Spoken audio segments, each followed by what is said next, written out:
Merhaba arkadaşlar, kanalıma hoş geldiniz. Bugün sizlerle bu çiçek şeklinde olan yuvarlak yastıkları yapacağız. Daha önce suplasını paylaşmıştım. Bugün de sizlere yastık olarak paylaşıyorum. Biraz karışık görünse de yapılışı kolay. Biraz zaman alıyor ve görüntüsü çok güzel. Ben görüntüsünü çok beğendim. Umarım sizler de beğenirsiniz. İki türlü olarak gösterdim. Ekru renkte gördüğünüz gibi arkada yastık görünüyor. Yeşilde yastık görünmüyor. İkisini de video içerisinde anlattım. Ekru'yu video içinde anlattım. Yeşili de videonun sonunda anlattım. Eğer bu yastık görünmemesini istiyorsanız video sonunda bu yeşilde yaptığım gibi yapabilirsiniz. Sizlerden ricam videoyu atlamadan izleyelim. Bütün detayları görebilmeniz için. Ben her sırada bütün detayları video içerisinde anlattım.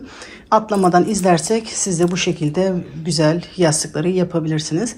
Kanalıma hala abone değilseniz kanalıma ücretsiz abone olabilir. Sıradaki videolardan anında haberdar olmak için zili açabilirsiniz. Yastıklarım 35 santim çapında. Bunu ister büyük ister küçük yapabilirsiniz. Yastıkları makrome ipiyle yaptım. Bunu istediğiniz iple yapabilirsiniz. Makrome ipi olmak zorunda değil. Koton ipleri, normal battaniyelerde kullandığınız ipleri de tercih edebilirsiniz. Bu yastıklara yaklaşık 500 metre ip gitti. Şimdi modelin yapılışına geçebiliriz. Bunu yaparken, yeşili yaparken ve şu anda videoyu çekerken yapacağım ekru renkte bu ipi kullandım. Yarn Bee 2 mm koton ve polyester karışımı makrome ip. Bunu ben Amerika'da Hobby Lobby mağazasından alıyorum.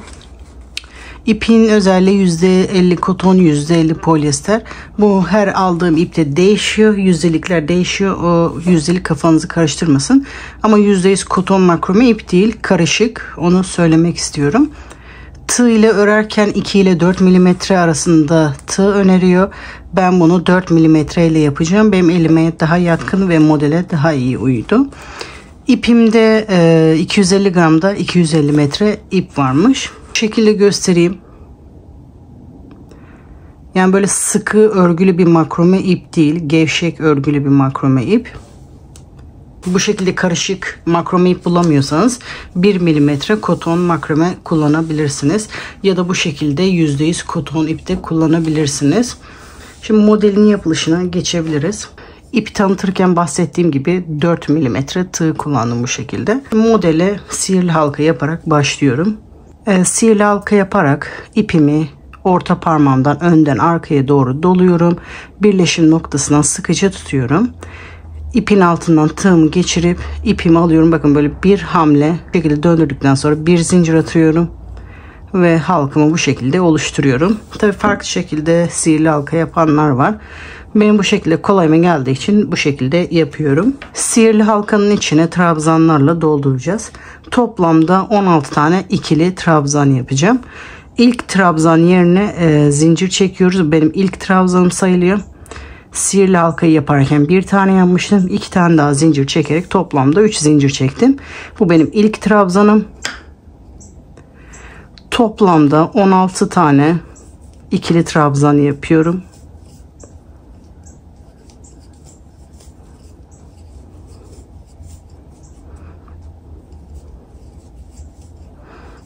Şu ana kadar 6 tane yaptım. Bunu halka içinde toplam 16 tane ikili trabzan yapalım. Halkamın içine toplamda 16 adet ikili trabzan yaptım. Şimdi halkamı iyice sıkıyorum. Bu ilk yaptığım trabzanın tepesine batarak sıramı birleştiriyorum. Şimdi ikinci sıraya başlayabiliriz. Tekrar ilk trabzan yerine 3 zincir. Bu yapacağımız sırada trabzanlar arasında bir zincir çekiyoruz. Yani toplamda 4 zincir çekiyoruz. Tığımı bir sefer doluyorum. Sıradaki trabzan tepesine giderek bir trabzan yapıyorum. Arada bir zincir. Sıradaki trabzan tepesinde bir trabzan yapıyorum. Bu sırada bütün trabzanların üzerine bir trabzan yapıyoruz. Çoğaltmak için de arada bir zincir çekiyoruz. Bir zincir. Sıradaki trabzanın üzerinde bir trabzan. Bir zincir, sıradaki trabzan tepesinde bir trabzan.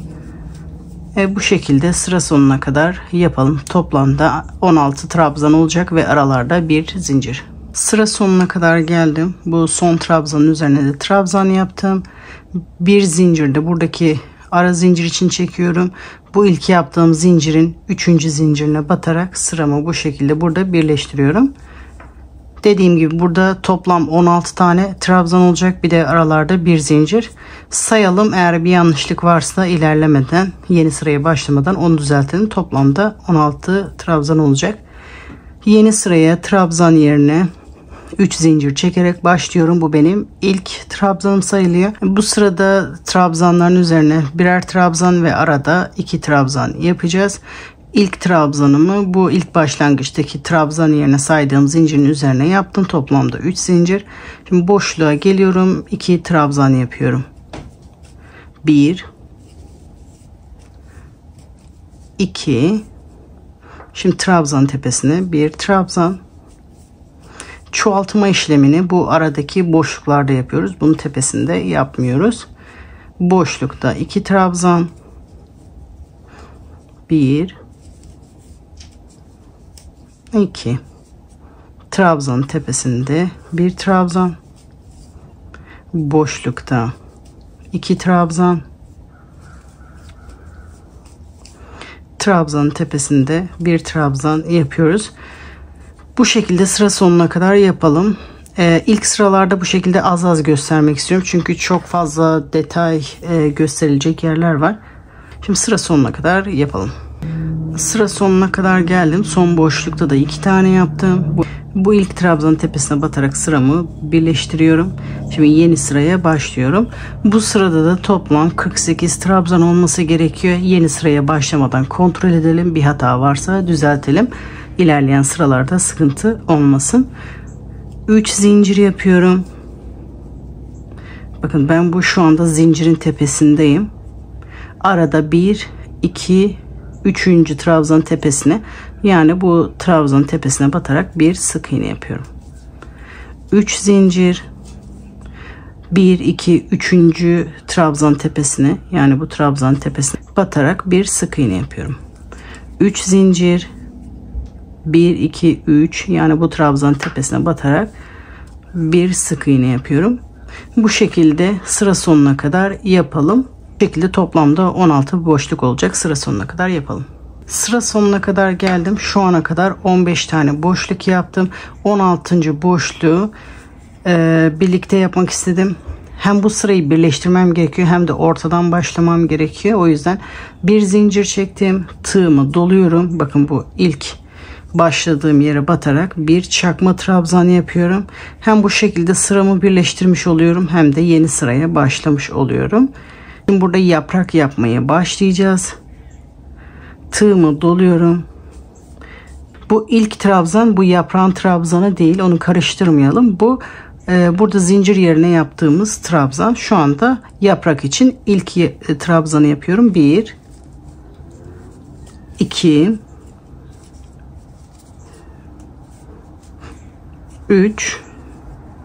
3 tane normal trabzan, dördüncüyü de üçlü trabzan yapıyorum. Tığıma 2 sefer doluyorum. Boşlukta tekrar üçlü trabzanımı yapıyorum. Şu anda yaprağın yarısını yaptım. Şimdi diğer yarısına başlayacağım. Bir zincir. Aynı burası üçlü trabzanı yaptık. Bu şekilde daha sivri durması için. Eğer bunu normal trabzanı yapmak istiyorsanız yapabilirsiniz. Şimdi ilk başlangıç trabzana bu tarafta üçlü trabzan yapıyoruz. Sırasıyla doladıklarımı en son ikisini birlikte. Şu anda da normal trabzanı yapmaya başlıyorum. Tığımı bir sefer doluyorum. 1 2 ve 3. Başlangıçta 3 ikili trabzan yapmıştık. Biterken de 3 ikili trabzan yapıyoruz.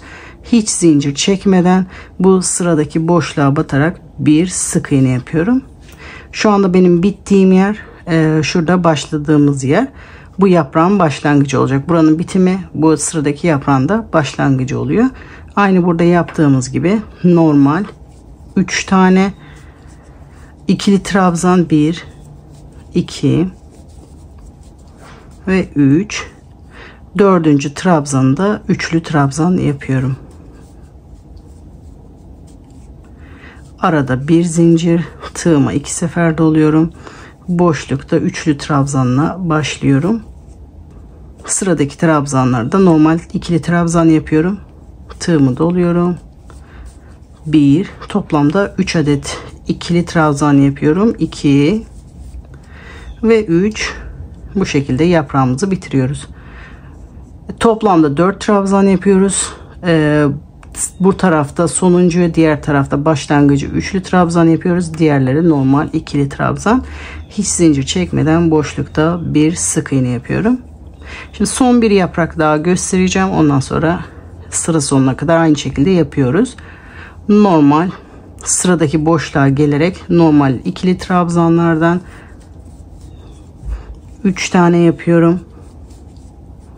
Sıradaki trabzanı üçlü trabzan yapıyorum. Tığıma 2 sefer doluyorum. En son ikisini birlikte bu şekilde toplam 4 tane. Arada bir zincir, tığıma 2 sefer doluyorum. Şimdi yaprağın diğer tarafını yapıyoruz. İlk önce üçlü trabzanımızı sırasıyla ikili trabzanlarımızı yapıyoruz. 3 adet, 1 2 ve 3. Hiç zincir çekmeden sıradaki boşluğa batarak yaprağımızı orada bitiriyoruz. Bu şekilde sıra sonuna kadar yapıyoruz. Sıra sonuna kadar geldim. Bu şekilde toplam 8 adet yaprak oldu. Bu ilk başladığım yere batarak ipimi oradan alıyorum. Sıramı burada birleştiriyorum. Şimdi yeni sıraya başlıyoruz. Buralarda yaptığımız gibi ilk trabzan için 3 adet zincir çekiyorum. Bu aradaki boşluk içinde 4 zincir çekeceğim. Yani toplamda 7 zincir olacak. Toplamda 7 zincir oldu. Bu yaprak arasında yaptığımız boşluğa batarak bir sık iğne yapıyorum. 4 zincir. Tığımı bir sefer doluyorum. Bu arada yaptığımız sık iğnenin tepesine batarak bir trabzan yapıyorum. 4 zincir. Bu yaprağın ortasında boşluğa batarak bir sık iğne yapıyorum. 4 zincir. Bu sık iğnenin tepesine batarak bir trabzan yapıyorum. 4 zincir. Boşlukta bir sık iğne yapıyorum. Bu şekilde toplam 16 adet boşluk olacak. Sıra sonuna kadar yapalım. Sıra sonuna kadar geldim. Burada başlamıştım.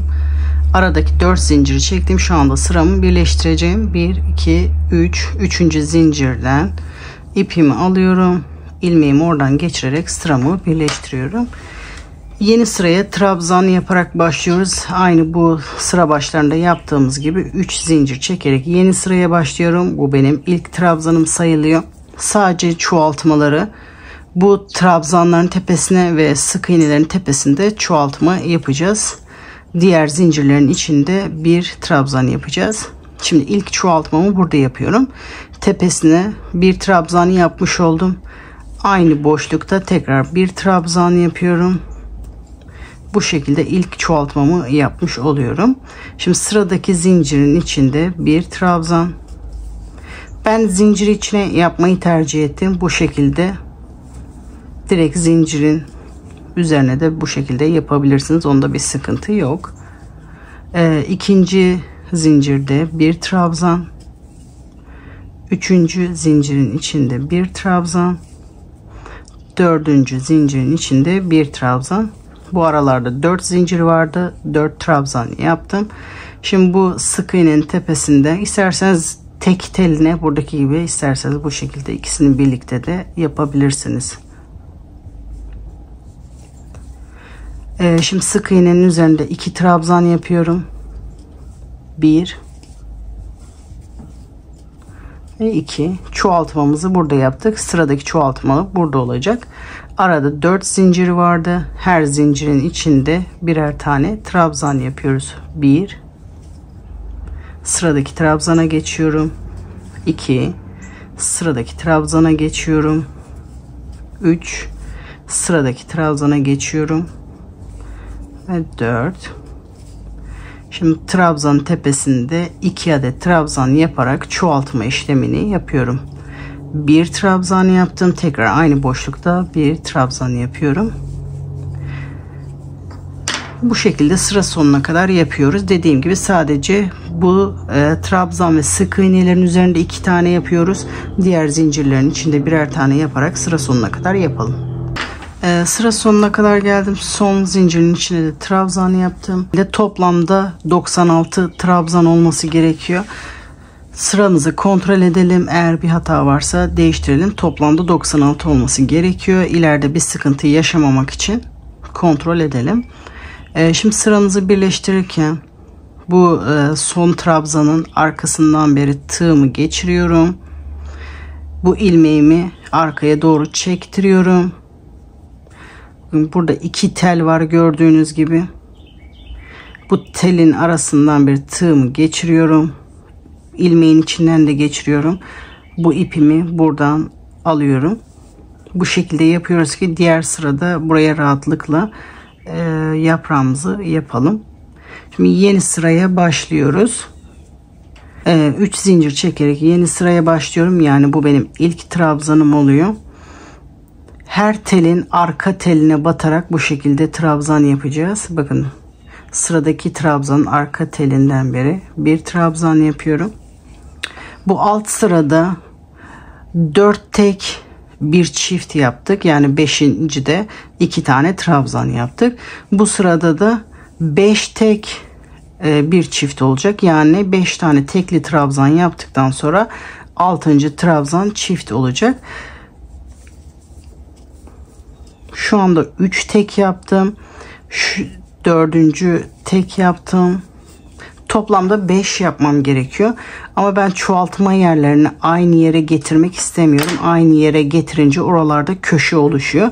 Bu köşe oluşumunu engellemek için çoğaltma yerlerini her sırada farklı sırada yapmak gerekiyor. Diğer sırada burada yapmışım. Şu anda burada çoğaltma yapabilirim. 4 tek yaptıktan sonra 5. trabzanın tepesinde çift yapıyorum. Yani 2 adet trabzan yapıyorum. Burada sıra başlangıcında toplam 4 tek yaptım. Sıra biterken de bir tane daha tek yapacağım ve toplamda 5 olmuş olacak. Şimdi 5 tek trabzan yapıyorum. Yani 5 tek trabzan derken her trabzanın üzerine bir tane trabzan yapacağım anlamında. Sıradaki trabzanın üzerinde bir trabzan, sıradaki trabzanın arka telinde 2 trabzan, sıradaki trabzanın arka telinde bir trabzan, sıradaki trabzanın arka telinde bir trabzan. Bu şekilde toplamda 5 adet trabzan yapıyorum. Bakın burada çoğaltma yapmıştım. 1, 2, 3, 4, 5. 6.'nın üzerinde arka telinde bir çift yapıyorum. Şimdi tekrar 5 tek yapıyorum. Trabzanın arka telinde bir trabzan, trabzanın arka telinde bir trabzan, 2,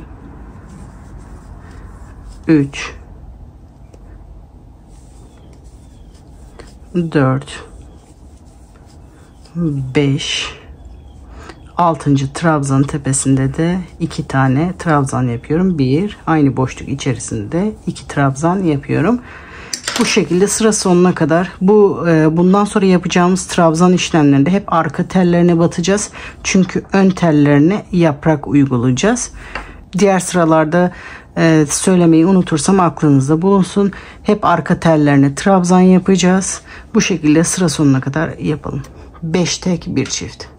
Sıra sonuna kadar geldim. Bakın burada çift yaptım. Başlarken burada 4 tane tek yapmıştım. Aralarda 5 olması gerekiyor. Bu çifti yaptıktan sonra bir tane batma yeri kaldı. Burada da tek yaparak sıramı bitiriyorum. Bu tekle birlikte toplam 5 tane tek olmuş oluyor. Aynı burada birleştirme işlemini yaptığım gibi burada trabzanın tepesinden arkadan beri batıyorum. Bunu arkaya doğru çekiyorum. Bu telin içinden beri bu şekilde ikisinin arasından geçirerek yeni sıraya başlıyorum. İlk trabzan için 3 zincir çekiyorum. Bu sırada toplam 112 trabzan olması gerekiyor. Sıramızı tekrar kontrol edelim, sayalım. Bu trabzanları yaparken sayıları size tek tek söylüyorum. Bu sayıların aynı olması gerekiyor. Ne fazla ne eksik. Eğer o şekilde olursa ileride yaprakları yaparken sıkıntı yaşanıyor. Her sırada bunu kontrol edin. Toplamda 112 trabzan olması gerekiyor. Şimdi yeni sıraya başlıyoruz. İlk trabzanın üzerine trabzan yapmış sayılıyorum. Sıradaki trabzanın arka teline batarak trabzan yapıyorum. Bu sırada da 6 tek bir çift yapacağız. Bunda da çoğaltma yerleri aynı yere denk getirmemeye çalışacağım. 2 3 4 5. Bu sırasıyla saydıklarım hep birer tane tek yapıyoruz arka trabzanlara. 6. Bakın burada çift yapmışım. Şimdi bu 7.'nin üzerine 2 çift yapacağım. 2 4 6 tane tek yaptım. Sıradaki trabzanın üzerinde çift yapıyorum. 1 ve 2. Şimdi tekrar 6 tane tek yapıyorum. Ondan sonra bir çift. Sırasıyla trabzanların tepesinde 1 2 3 4 5 ve 6 tek yapıyorum. 7.'nin üzerine bir çift yapıyorum. Bu şekilde sıra sonuna kadar yapıyoruz. Başlangıçta 6 tek yaptığımız için bu sonuncusuna çift denk gelmesi gerekiyor. Bu şekilde sıra sonuna kadar yapalım. Sıra sonuna kadar geldim. Burada 6 tek olarak başlamıştım. Sonuncu çift olarak bitiriyorum. Sonuncu trabzanın üzerinde de çift yaptım. Bu sırada da toplam 128 adet trabzan olacak. Kontrol edelim. Eğer 128 tane ise normal, ne eksik ne fazla olacak. Bu sayılara dikkat edelim. Şimdi yeni sıraya başlayalım. İlk trabzanın tepesinden arkadan beri tığımı geçiriyorum. Bu ilmeğimi arkaya doğru çekiyorum. Bakın burada tek telinden ve bu ilmeğin içinden geçerek bu ipimi böyle çekiyorum. Sıramı birleştiriyorum. 3 zincir çekerek yeni sıraya başlıyorum. Bu sırada da 7 tek bir çift oluyor. Sırasıyla 7 tek yapıyoruz. Bu sırada da çoğaltma yerleri aynı yere denk gelmesin diye. Şimdi üçüncüde çift yapacağım. 2 tek. Üçüncünün içinde 2 trabzan, yani çift yapıyorum. Şimdi tek tek toplamda 7 trabzan yapacağım. 1 2 3, hep arka tellerine batıyoruz. 4 5 6 ve 7. Tekrar kontrol ediyorum. 2 4 6 7. 8. trabzanın tepesinde çift, yani aynı boşlukta 2 trabzan yapıyorum. Bu şekilde çoğaltıyoruz. 7 tek bir çift yapıyoruz. 1 2 3 4 5 6 ve 7. 8. boşluğun içinde de 2 trabzan yapıyorum. 1 ve 2. Bu şekilde sıra sonuna kadar 7 tek bir çift yapıyoruz. Burada 2 tekle başlamıştık. Biterken de 5 tekle bitiyoruz. Şimdi sıra sonuna kadar geldim. Bu sırada da toplamda 144 trabzan oldu. Başlarken 2 tek olarak başlamıştım. 5 tek olarak da bitti. Bu sayının 144 olması gerekiyor. Sayıya dikkat edelim. Eğer yanlışlık varsa tekrar kontrol edelim, düzeltelim. İpimi arkaya doğru çekiyorum. Bu ilmeğin içinden ve bu ilmeğin içinden ipimi alıyorum. Burada sıramı birleştiriyorum. Şimdi yeni sıraya başlıyorum. 3 zincir çekerek yeni sıraya başlıyorum. Bu sırada da 8 tek bir çift yapıyoruz. Çoğaltma işleminin aynı yere denk gelmemesi için 2 4 5, 6. trabzanın tepesinde çift yapıyorum. Yani 5 tek bir çift oldu şu anda. Şimdi 8 tek bir çift yapıyorum. 1, 2, 3, 4, 5, 6, 7, 8, 9. trabzanın tepesinde de çift yapıyoruz. Bu sırada da sıra sonuna kadar 8 tek bir çift yapıyoruz. Sıra sonuna kadar yapalım. Sıra sonuna doğru geldim. Başlangıçta 5 tek yapmıştım. Biterken de 3 tek yapıyorum. Toplamda 8 trabzan olmuş oluyor. 1, 2 ve 3. Bu sırada da toplam 160 tane trabzan olması gerekiyor. Sıramızı kontrol edelim.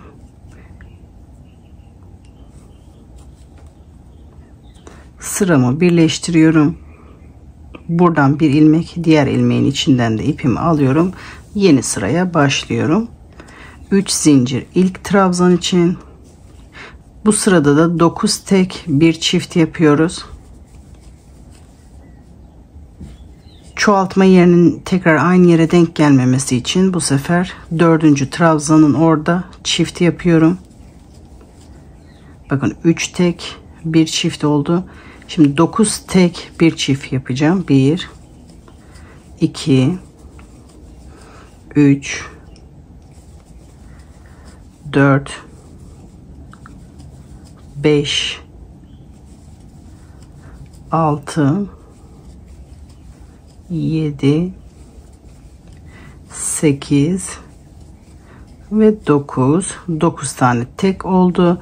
10. trabzanın üzerine de çift yapıyoruz. 1 ve 2. Bu şekilde sıra sonuna kadar 9 tek bir çift yapalım. Şimdi sıra sonuna kadar geldim. Bu sırada da toplam 176 tane trabzan oldu. Başlarken 3 tekle başlamıştık. Biterken de 6 tekle bitirip sıramızı birleştiriyoruz. Aynı diğer sıralarda yaptığım gibi sıramı birleştiriyorum.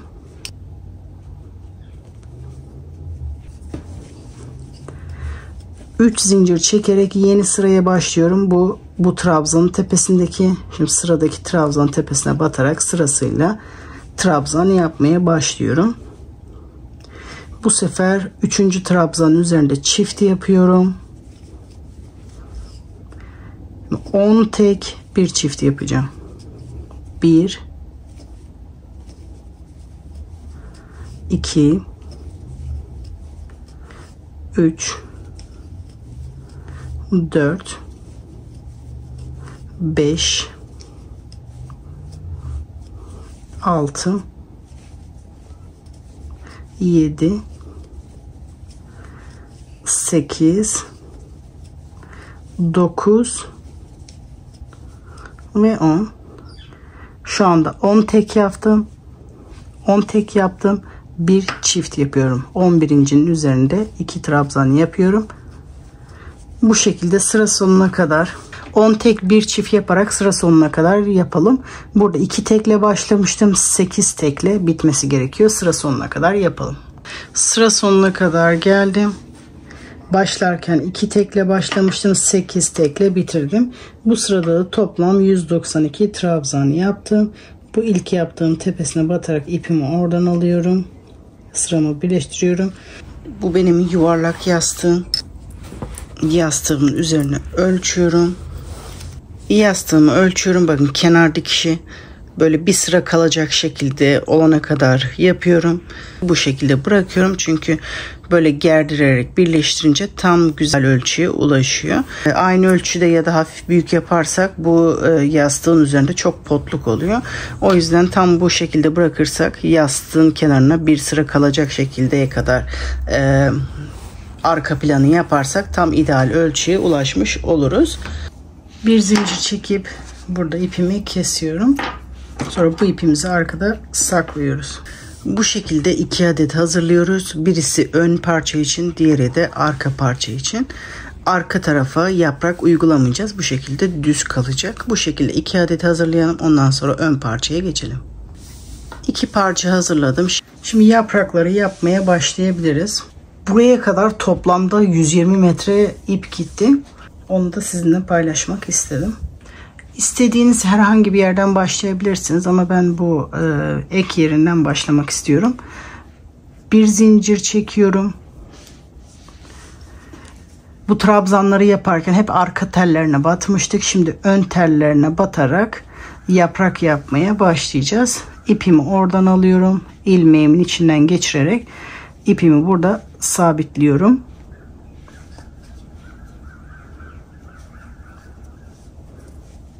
Şimdi zincir çekmeye başlıyorum. 4 zincir çekiyorum. Bakın arada 3 trabzan atlıyorum. Bakın burası 1, 2 ve 3. 3. trabzanı da atlıyorum. 4. trabzanın üzerinde bir sık iğne yapıyorum. 4 zincir. 1, 2, 3. 4. trabzanın üzerinde bir sık iğne yapıyorum. 4 zincir. 1, 2, 3. 4. trabzanın üzerinde bir sık iğne yapıyoruz. Bu şekilde sıra sonuna kadar yapalım. Şimdi sıra sonuna kadar geldim. Bu halkalardan toplamda 24 tane olması gerekiyor. Bu sırada ben şu anda 23 tane yaptım. 24.'yü sizinle birlikte yapacağım ve toplamda 24 tane olacağım. Trabzanları yaparken her sırada dediğim sayıda olması gerekiyor. Çünkü bu şekilde tam denk geliyor. Eğer bir eksik bir fazla geldiği zaman bu denk gelmiyor. Ona dikkat edelim. Şimdi birleştirirken de 2 zincir, tığıma bir sefer doluyorum. Bu battığım aynı boşluğa batarak bir trabzan yapıyorum. Bu şekilde hem sıramı birleştiriyorum hem de yeni sıraya ortadan başlamış oluyorum. Şimdi yaprak yapmaya başlayabiliriz. Bu trabzan yapraktaki trabzan olarak saymıyoruz. Bu halkanın zinciri olarak düşünelim ama ortadan başlamak için yaptık. Şimdi 3 ikili trabzan yapıyorum. Bu sıradaki boşlukta 1, 2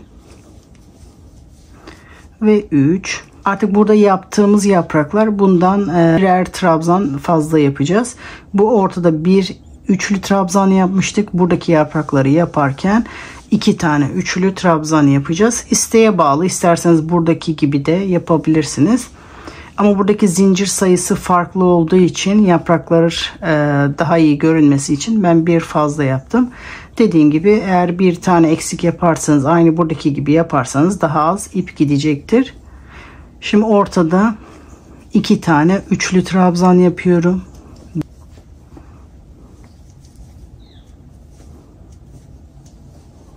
İki, toplamda 5. 3 tane ikili trabzan, 2 tane üçlü trabzan, arada bir zincir. Bu sağ tarafta yaptığımızı aynı diğer tarafta da yapıyoruz. Tığımı 2 sefer doluyorum. Boşlukta üçlü trabzan yapıyorum. Tekrar 2 sefer doluyorum. Tekrar bir üçlü trabzan daha yapıyorum. Şimdi burada yaptığımız normal ikili trabzanları yapıyoruz. 3 adet.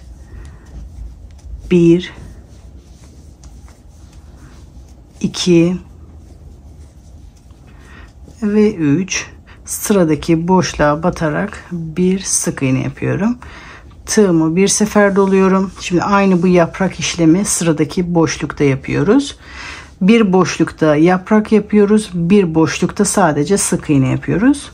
Şimdi tığımı bir sefer doluyorum. Sıradaki boşluğa gelerek 3 adet ikili trabzan yapıyorum. 1, 2 ve 3. Şimdi ortada 2 adet üçlü trabzan yapıyorum. 1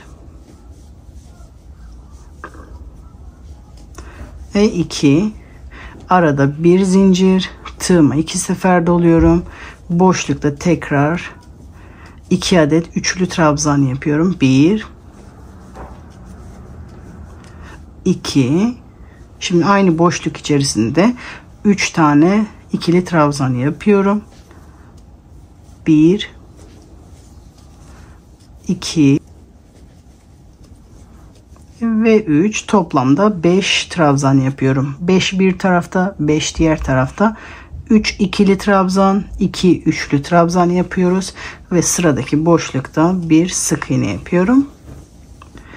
Bu şekilde sıra sonuna kadar, buraya kadar yapalım. En son burada birleştirme yapıyoruz. Sıra sonuna kadar geldim. Sonuncu yaprağı da yaptım.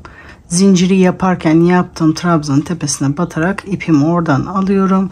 İlmeğin içinden geçirerek sıramı birleştiriyorum. Bu şekilde bu sırada toplamda 12 adet yaprak oluyor. Şu anki yapacağım işlem isteğe bağlı.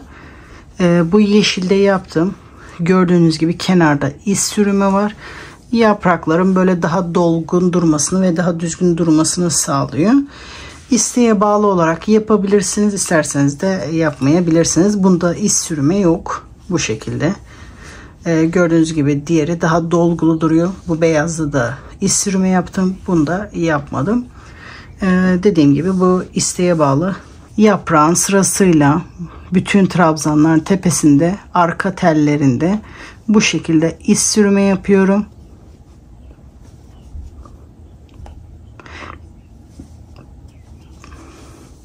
Yapmak zorunda değilsiniz. Daha çabuk bitmesini istiyorsanız bu işlemi yapmak zorunda değilsiniz. Sıradaki sıraya geçebilirsiniz. Bu şekilde sırasıyla bütün trabzanların, sık iğnenin, bu arada bir zincir çekmiştik, bir zincirin hepsinin arka tellerinden bu şekilde iz sürme yaparak sıra sonuna kadar yapıyoruz.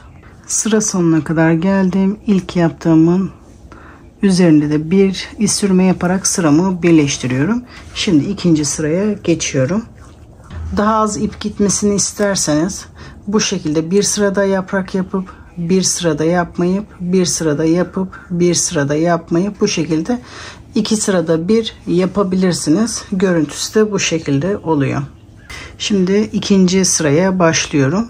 Ben yapraklar tam aynı yere denk gelmesin diye diğer sırada yaprağın duruşunu etkilemeyecek şekilde şu anda şuralara denk geliyor. Oradan başlarsam tam yaprağın aynı yerine denk gelecek.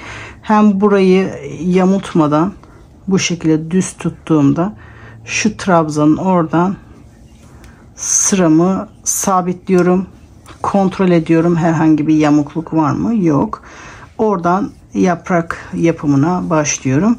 Aynı buradaki gibi 4 zincir çekerek başlıyorum. 2, 3, 4. Arada atlama sayısı tekrar aynı. 1, 2, 3, 4. Dördüncü trabzanın üzerinde bir sık iğne. Arada 4 zincir.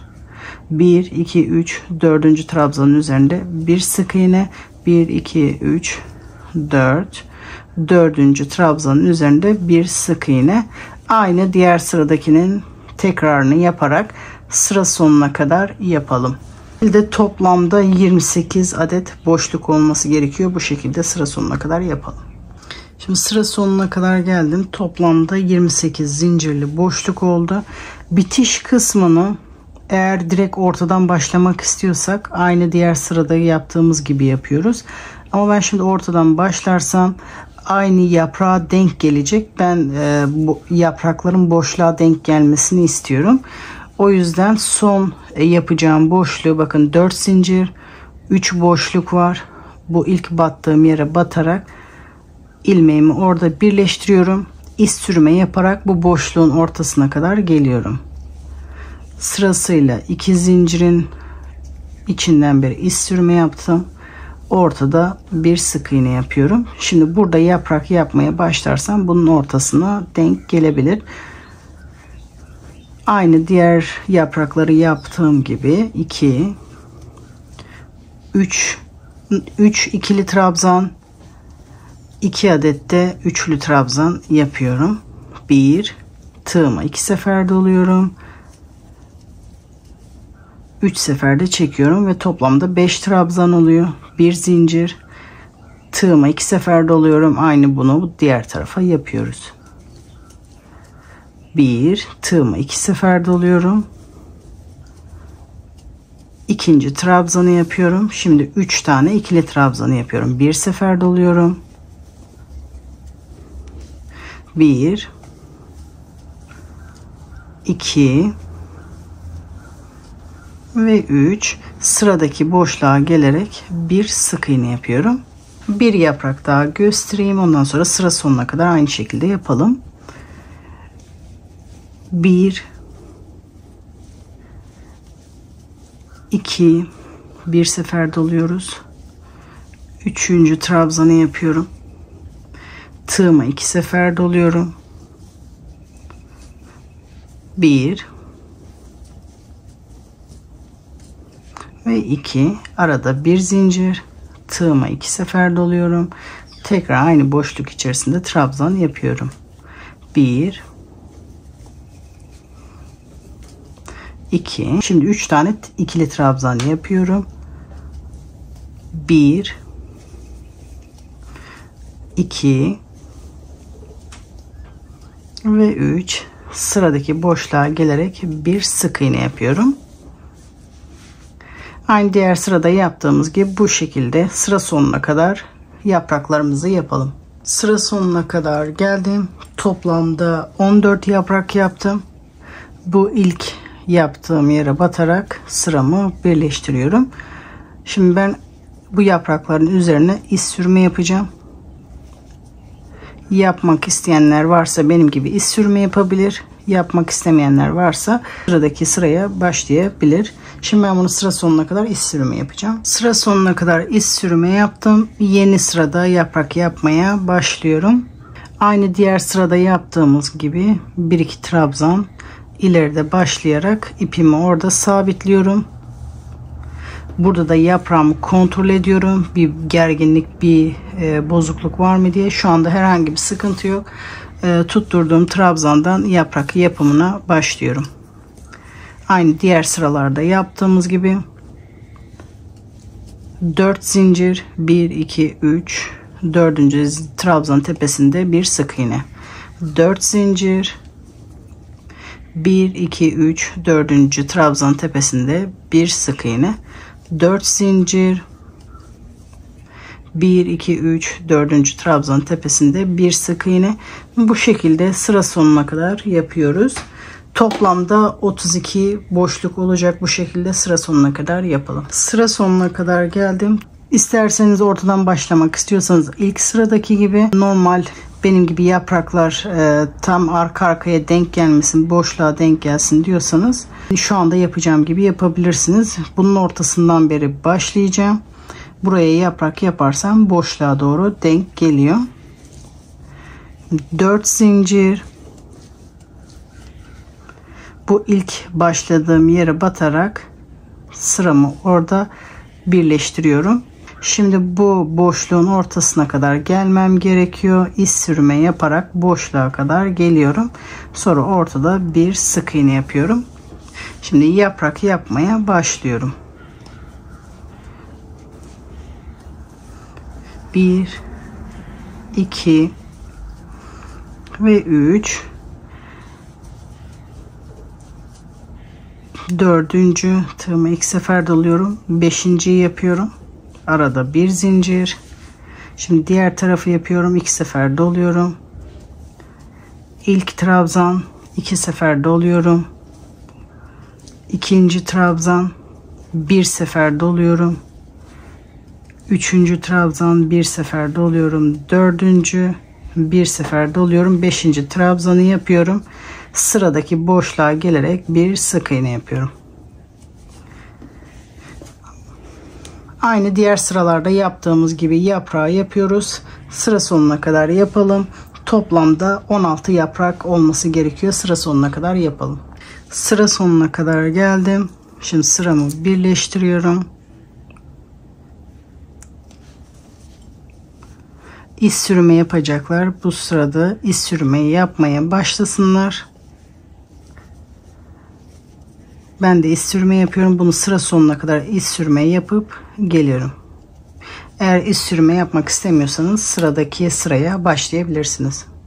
Şimdi iz sürme yaptım, geldim. Şimdi yeni sıraya başlıyorum.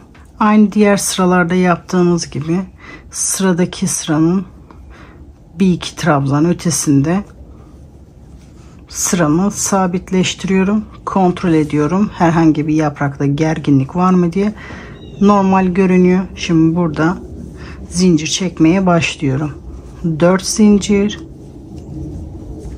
1, 2, 3, 4. trabzan tepesinde bir sık iğne. 4 zincir. 1, 2, 3, 4. trabzan tepesinde bir sık iğne. 1, 2, 3, 4. trabzan tepesinde bir sık iğne. Bu şekilde sıra sonuna kadar yapıyoruz. Toplamda 36 boşluk olacak bu şekilde. Sıra sonuna kadar geldim. Sonuncu boşluğu da yapıyorum. 1, 2, 3, 4. İlk battığım yere batarak sıramı birleştiriyorum.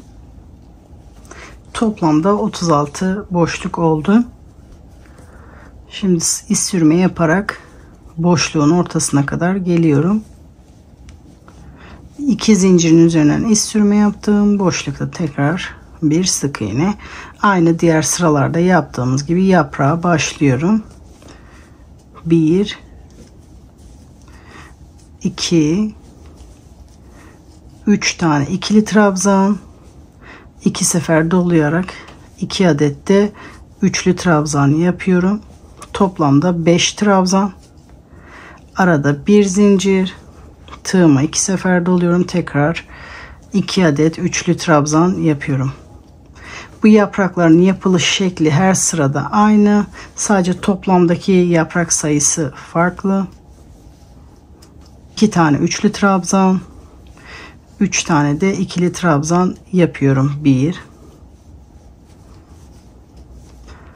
2 ve 3. Yaprak işlemi bitiyor. Sıradaki boşluğa batarak yaprağımı orada sabitliyorum. Yenisi yaprağı sıradaki boşlukta başlıyoruz. Videoyu uzatmamak için tekrar göstermiyorum. Bu şekilde sıra sonuna kadar toplamda 18 yaprak olacak. Sıra sonuna kadar yapalım. Sıra sonuna kadar geldim. Sıramı birleştiriyorum. Ve burada iz sürme yapmaya başlıyorum. Benim gibi iz sürme yapacaklar bütün yaprakların üzerine iz sürme yapsın. Sıra sonuna kadar yapalım. Ondan sonra yeni sıraya başlayabiliriz. Sıra sonuna kadar iz sürme yaptım. Şimdi yeni sıraya başlıyorum. Aynı diğer sıralarda yaptığım gibi hafif çapraz yaparak yaprağı herhangi bir kasılma olmadan hafif 1 ya da 2 trabzan kaydırarak oradan ipimi sabitleştiriyorum. Tekrar zincir çekerek başlıyorum. Bu da aynı olacak. 1, 2, 3, 4. trabzan tepesinde bir sık iğne, 4 zincir, 1, 2, 3, 4. trabzan tepesinde bir sık iğne. Bunu da bu şekilde sıra sonuna kadar yapıyoruz. Toplamda 40 boşluk olacak. Sıra sonuna kadar geldim. Toplam 40 tane boşluk yaptım. Sonuncu boşluğu da yaparak birleştiriyorum. Bu zincirin boşluğun ortasında başlayacağım. Oraya doğru iz sürme yapıyorum. Boşlukta bir sık iğne. 2 zincirin içinde iz sürme yaptıktan sonra boşlukta bir sık iğne. Aynı diğer sıralarda yaptığımız gibi 3 ikili trabzan, 2 üçlü trabzan, yani 2 adet üçlü trabzan yapıyoruz. Bu şekilde 2 sefer dolayarak üçlü trabzan yapıyoruz. Toplamda 5 trabzan oluyor. Arada bir zincir. Şimdi 5 trabzan da diğer tarafa. 2 tanesini bu şekilde 2 sefer dolayarak yapıyorum. 1, 2, 3 tane de ikili trabzan yapıyorum. Toplamda 5 oluyor. Şu anda 4.'yü yaptım. Şimdi 5.'yi yapıyorum. Sıradaki boşluğa gelerek bir sık iğne yapıyorum. Tekrar tığıma dolayarak sıradaki boşlukta yaprak yapmaya başlıyorum. Bu şekilde sıra sonuna kadar toplamda 20 yaprak yapıyoruz. Sıra sonuna kadar geldim. Burada sıramı birleştiriyorum. Trabzanların üzerine iz sürme yapıyorum. Sıra sonuna kadar iz sürmeyi yapıyorum. Sonra yeni yaprak yapımına ve son sıraya başlıyoruz. Sıra sonuna kadar iz sürme yapıp geliyorum. Sıra sonuna kadar geldim. Son iz sürmemi de yapıyorum. son sıraya başlıyorum. Bu arkada trabzanın oraya batarak ipimi oraya sabitleştiriyorum. Kontrolümü yapıyorum. Herhangi bir germe var mı diye. Yok. Şimdi yaprak yapımına başlıyorum. 4 zincir. Aynı diğer sıralarda yaptığımız gibi 4. trabzanın üzerinde bir sık iğne. 4 zincir. 1 2 3 4. trabzanın üzerine bir sık iğne. Bu şekilde sıra sonuna kadar yapalım. Toplamda 44 boşluk olacak. Sıra sonuna kadar yapalım. Sıra sonuna kadar geldim. Sonuncu boşluğumda birleştiriyorum. Bu boşluğun ortasından beri başlayacağım. Ortaya kadar iz sürme yapıyorum. 2 zincirde. Sonra ortada bir sık iğne. Burada yaprak yapmaya başlıyorum. Burası benim sonuncu sıram. 2 ve 3 2 adet üçlü trabzan yapıyorum. Aynı diğer sıralarda yaptığımız gibi yaprağı yapıyorum. Arada bir zincir, tekrar 2 tane üçlü trabzan, 1 ve 2 3 tane ikili trabzan yapıyorum. 1 2 ve 3 sıradaki boşluğa gelerek bir sık iğne yapıyorum. Bu şekilde sıra sonuna kadar yapıyoruz. Bunu ben sıra sonuna kadar tamamlayacağım. Son iz sürümede yapacağım. Ondan sonra bitiyor. Sıra sonuna kadar geldim. Son trabzanımı da yapıyorum. Burada sıramı birleştiriyorum. İz sürme yapmaya başlıyorum. Bu şekilde sıra sonuna kadar iz sürme yapıp bitiriyorum. Sıra sonuna kadar geldim. İlk yaptığım oraya da iz sürme yapıyorum. Bir zincir çekerek ipimi burada kesiyorum. Sıradaki iz sürmenin içinden beri ipimi oraya çekiyorum. Sonra bu ipi arkada saklıyoruz. Şimdi yapraklı taraf da bitti. Şimdi birleştirme aşamasına geçiyoruz. Yastığın ön yüzünü alıyorum. Tersini çeviriyorum. Tersi yukarı doğru, yüzü aşağı doğru bakıyor. Arka parçayı da bakın, ikisinin tersi birbirine doğru bakıyor. Yüzü yukarı doğru bakıyor. İkisini üst üste getirip şimdi eklemeye başlıyoruz. Şimdi birleştirirken direkt sık iğne yaparak da birleştirebilirsiniz. Benim gibi iz sürme yaparak da birleştirebilirsiniz. Bir tel buradan, bir tel karşıdan alıyorum. İpimi ilmeğimin içinden geçiriyorum. Sonra bu ilmeğin içinden geçirerek iz sürme yapıyorum. Bir tel buradan, bir tel karşıdan, ipimi oradan alıyorum. İlmeğin içinden geçiriyorum.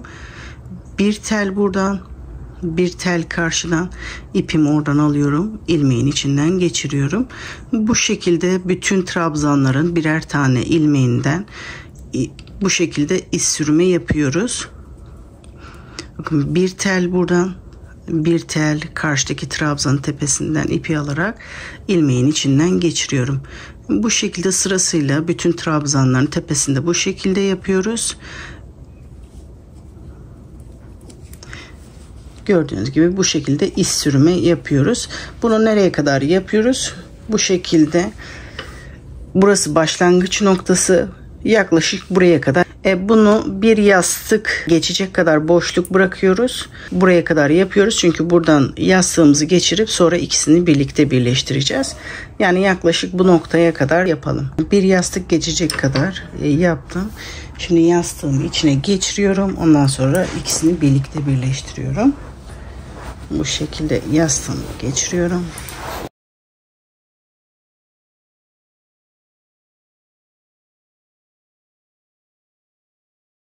Şimdi yastığımı geçirdim. Bakın şu anda tam ucuca gelmiyor. Böyle gerdirince daha güzel duracak. Şimdi bu ikisini birlikte birleştiriyorum. Yastığımı içine geçirdikten sonra birleştirmeye devam ediyorum. Bu şekilde sıkıca tutarak iz sürme yapmaya devam ediyorum.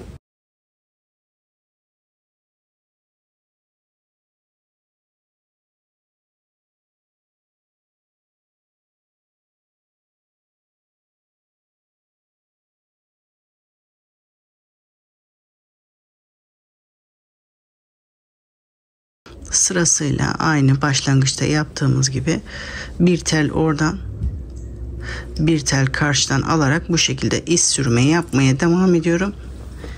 Bu boşluk bitene kadar bu şekilde yapıyoruz. Sıra sonuna kadar bu şekilde birleştirmeye devam edelim. Sıra sonuna kadar geldim. Sonuncu iz sürmeyi de yapıp sıradaki iz sürmenin içinden de son bir kez iz sürme yapıp ipimi burada kesiyorum. Sonra hafif ileriden böyle tığımı geçirerek ipi içeri doğru çekiyorum. Fazlalığı burada kesiyorum. Şimdi şunu göstermek istiyorum. Eğer yastığınız beyaz değilse, farklı bir yastıksa, böyle delikli modellerde, bakın şurada yastığın içi görünüyor. Eğer içini göstermek istemiyorsanız, mesela bu renkten rahatsızsanız, beyaz değilse, hani turuncu ile yeşil güzel duruyor. Ben çok rahatsız değilim mesela. Onu kapatabilmek için bunda ben arka kısmını beyazdaki gibi çalışmadım. Normal suplalarda yapıldığı gibi normal yuvarlak, deliksiz yuvarlak çalıştım. Ben kısaca göstermek istiyorum. Çok fazla uzun göstermeyeceğim bu kısmı. Bir de ön parça için yapacağım ben şu kısma kadar. İlk sıra aynı ön parça gibi 16 trabzanla başlıyorum. Sırasıyla çok az sıradaki sıraları göstermek istiyorum. 16 trabzanla başladım. Halkamı iyice sıkıyorum. İlk trabzanın tepesine batarak sıramı birleştiriyorum. İsterseniz bu şekilde direkt trabzanların üzerine ikisini birlikte, isterseniz ön parçadaki gibi tek teline de batabilirsiniz. Şimdi ikinci sıraya başlıyorum. 3 zincir ilk trabzan için çekiyorum. Şimdi her trabzanın üzerine 2 tane trabzan yapıyoruz. Bu ilk zincir birinci trabzanımdı. Bu ikinci trabzan. Şimdi sırasıyla sıradaki trabzana giderek 2 trabzan, yani çift yapıyoruz. Bu şekilde bütün trabzanların üzerine ikişer defa, yani çift trabzan yapıyoruz. Bu şekilde sıra sonuna kadar iyi yapalım. Sıra sonuna kadar geldim. Şimdi sıramı birleştiriyorum. Bu sırada da toplam 32 tane trabzan olacak. Şimdi yeni sıraya başlıyorum. İlk trabzan için 3 zincir çekiyorum. Bu trabzanın tepesine yapmış oluyorum. Şimdi bu sırada bir tek bir çift yapacağız. Şimdi bir tek yaptım. Sıradaki trabzanın tepesine giderek 2 trabzan yapıyorum. Yani bir çift yapıyorum. Şimdi sıradaki trabzana giderek bir tek, sıradaki trabzana giderek bir çift yapıyorum. Bu şekilde sıra sonuna kadar bir tek bir çift yapalım. Sıra sonuna kadar geldim. Başlarken bir tekle başlamıştım. Biterken de bir çiftle bittim. Şimdi sıramı birleştiriyorum. Yeni sıraya zincir çekerek başlıyorum. 3 zincir ilk trabzanım için. Şimdi çoğaltma aynı yere denk gelmesin diye bu aynı trabzanın tepesine batarak bir trabzan daha yapıyorum. Bir çiftle başlamış oluyorum. Şimdi 2 tek, bu sırada 2 tek bir çift yapacağız. Şimdi bir çift yaptım. 2 tek yapıyorum. 1, yani sıradaki trabzanın üzerine 1. Sonra sıradaki trabzanın üzerine giderek bir tane daha yapıyorum. 3. trabzanın tepesinde 2 tane, yani bir çift yapıyorum. Şimdi tekrar 2 tek, sıradaki trabzanın üzerinde bir trabzan, sıradaki trabzanın üzerinde bir trabzan, sıradaki trabzanın üzerine giderek bir çift yapıyoruz. Bu şekilde sıra sonuna kadar yapıyoruz. Bu diğer sırada toplam 48 tane trabzan oldu. Şimdi bu sırayı da tamamlayalım. Bu sırada da 64 tane trabzan olacak. Sıra sonuna kadar geldim. Bir çiftle başlamıştım. 2 tekle bitti. Şimdi sıramı birleştiriyorum. Bu sırada toplam 64 tane trabzan oldu. Şimdi yeni sırada da 3 tek bir çift yapıyoruz. 3 zincir çektim. Şu anda bir tek yaptım. Bu çift olan yerleri aynı yere denk getirmemeye çalışıyorum. Köşe oluşmaması için. Bu ilk trabzanım. ikinci trabzanın tepesine de bir tane yaptım. Şimdi sıradaki trabzanın tepesine çoğaltma yapıyorum. Burada 2 tekle başlamıştım. Biterken de 1 tekle bitecek. Şimdi aralarda 3 tek yapıyoruz. Şimdi bir çift yaptım.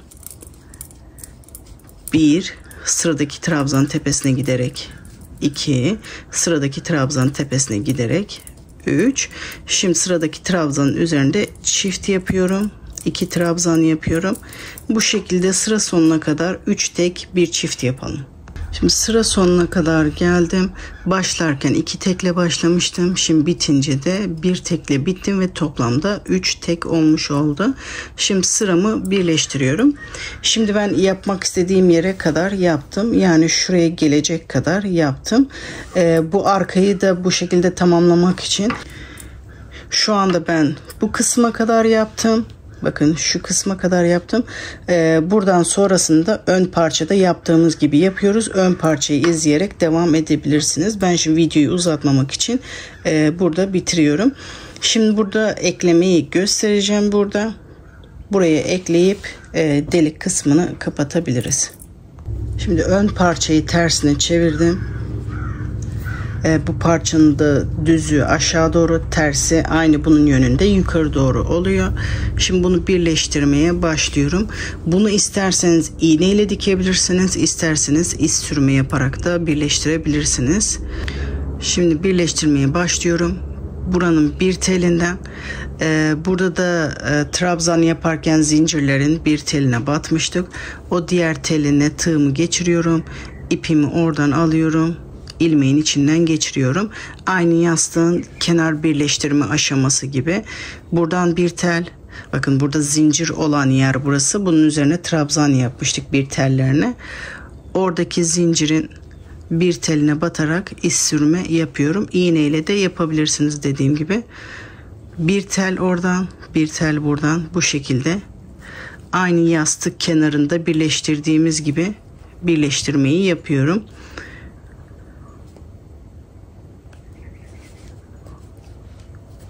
Bu şekilde sıra sonuna kadar birleştiriyoruz.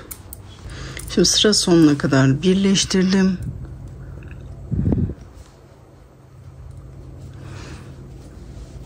İpimi kesip bunu arkada saklıyoruz. İz sürme yaparak birleştirmesi biraz zor oldu. İğne ile birleştirirseniz daha kolay olacaktır. Şimdi bu ipimi de buralarda saklıyoruz. Bakın önden görüntüsü de bu şekilde, arkada şey görünmüyor. Şimdi yastığın üzerine tekrar koyuyorum. Bakın yastık görünmüyor. Bu şekilde daha iyi durdu. Ama arkadaki görüntüden, yastığın görüntüsünden rahatsız değilseniz o şekilde de yapabilirsiniz. Şimdi bunu da aynı diğer yastıktaki gibi birleştiriyorum. Bunu da birleştiriyorum. Sonra bitmiş halini gösteriyorum. Yastıkların bitmiş halleri bu şekilde. İkisi de güzel oldu. Ekru'da yastık görünüyor, yeşilde yastık görünmüyor. İkisi de güzel durdu.